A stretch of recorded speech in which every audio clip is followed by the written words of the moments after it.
Sue Johnson, Senior History Lecturer, University of Worcester. Sue, you've used oral histories quite a lot. Can you tell me firstly what's meant by oral history? There's two explanations really. First of all, I think we can say that it's a technique for gathering evidence. It's very simple and straightforward. And I think the other one is that it's actually oral testimony is spoken history. And it's first-hand recollections of people's unique memories and lifestyles. So if we think about it in those two ways, there's quite a lot of depth to it.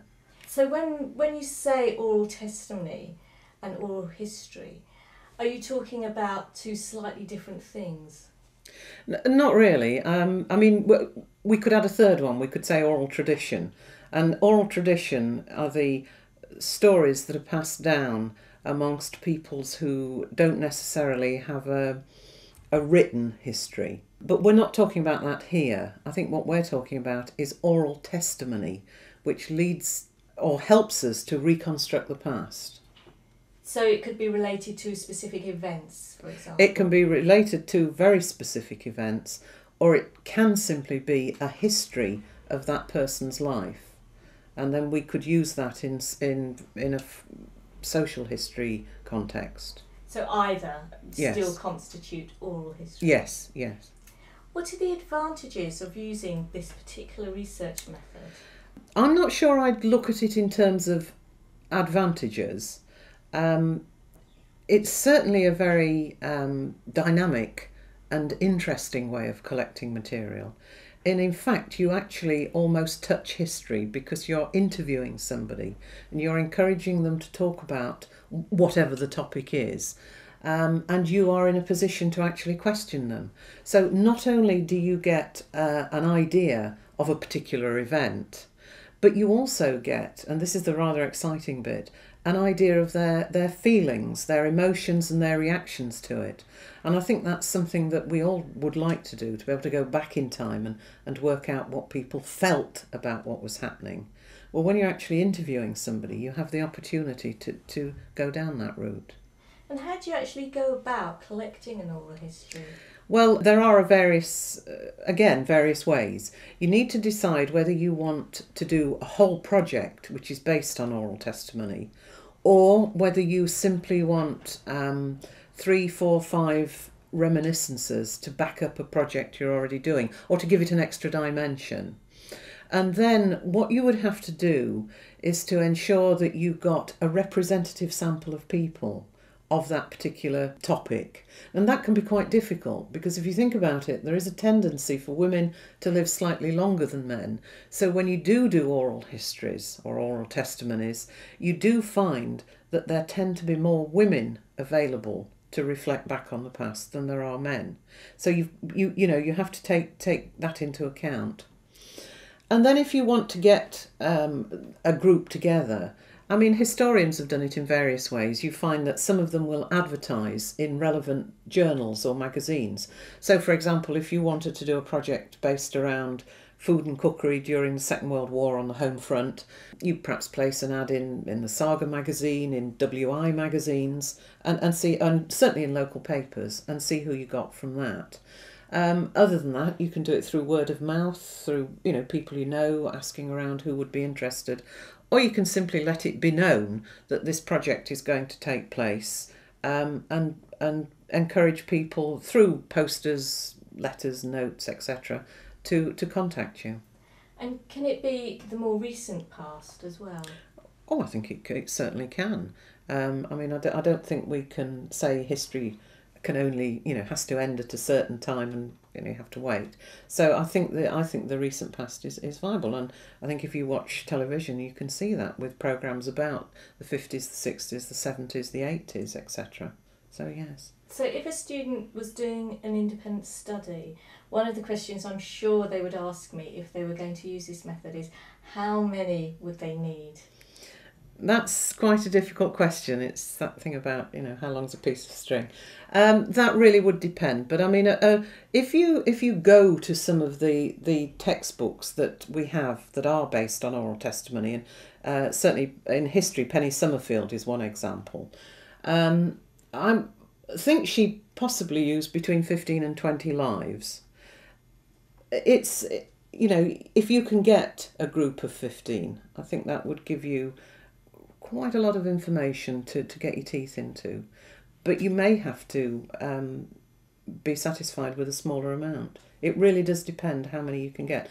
But then you have to think about this, because no matter how many people you interview, you can't base your entire project on oral testimony. You have got to use other source materials that are available, because no one source ever stands alone. And obviously, it's rather like a jigsaw. An oral testimony is simply one of the pieces.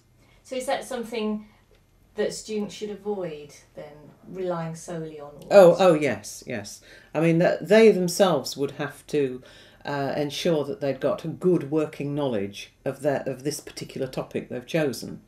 But they would also need to use other source materials in conjunction with the oral testimony, because otherwise it would be particularly skewed to a one particular interpretation. And are there any other things that students should avoid? I mean, in a sense, that there's a whole range of skills needed for taking interviews, and they need to think these through very carefully. I mean, fortunately, there's plenty of literature around which will take them through it step by step. But certainly they, first of all, need to think very carefully about the interview, about what they would like to ask, and be cautious, because it's not their voice that should be heard, it's their interviewee's voice. So they need to ask open questions which will encourage the interviewee to talk to them rather than answer in short, sharp bursts. I think also they need to be aware of the ethical issues, because the testimony is in the ownership of the interviewee. And they have to really, we have a standard letter which they ought to use, so that for the interviewee, so they're quite clear about what the material will be used for and by whom and who will listen to it.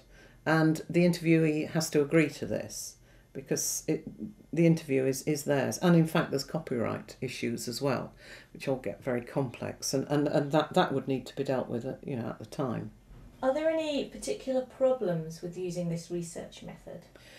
I think probably the biggest one is the fact that they're relying on somebody's memory, or somebody is relying on their memory to answer the questions.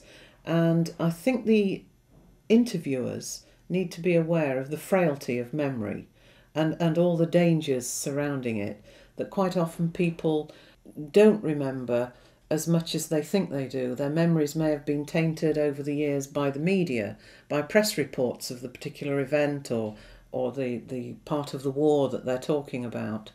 So that's one of the reasons why oral testimony will never stand on its own as a piece of evidence. It always has to be verified and checked out, because of the difficulties that we all have at some stage or another with memory, with remembering.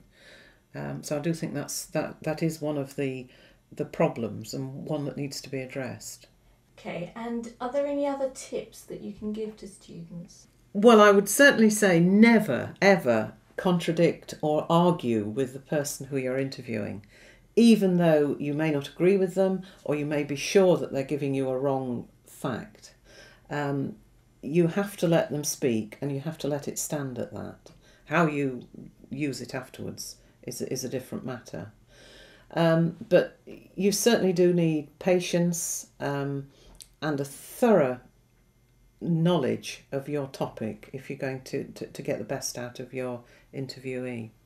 Finally, where can students go to get the standard letter if they are going to use this method? Well, they can certainly come to anybody in the history department, and I would imagine the Records Office in Worcester also holds one, because they have spearheaded a huge oral history project within the county, so would be able to offer good advice as well. Okay, thank you very much.